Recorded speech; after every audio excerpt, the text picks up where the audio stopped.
In the summer of 1924, a small team of miners worked the remote slopes of Mount St. Helens in southwestern Washington, searching for gold in a canyon far from civilization.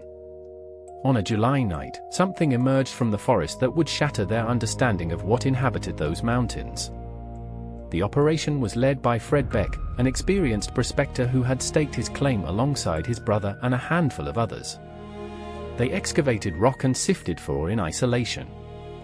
Local tribes had warned them about things that lived in those mountains, warnings the miners dismissed as folklore.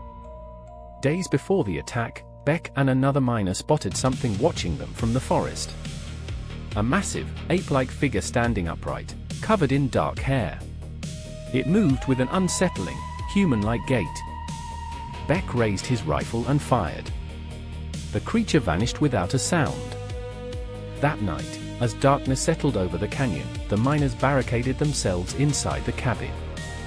They bolted the door, shuttered the windows, and waited. Around midnight, the assault began.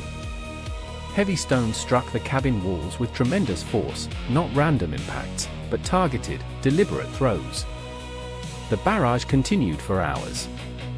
Stones weighing up to 3 pounds smashed against the cabin's exterior, one after another. The creatures circled the structure, their footfalls heavy and deliberate on the ground. The miners heard low, guttural sounds, something between animal and human, nothing they could place. Then the creatures tried to force their way inside.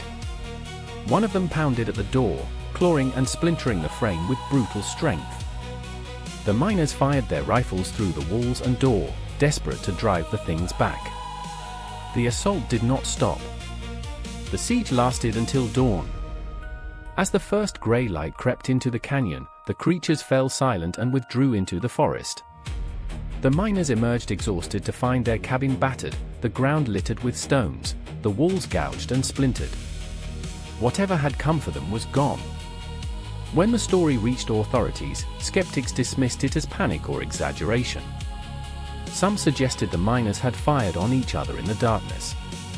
Others blamed bears.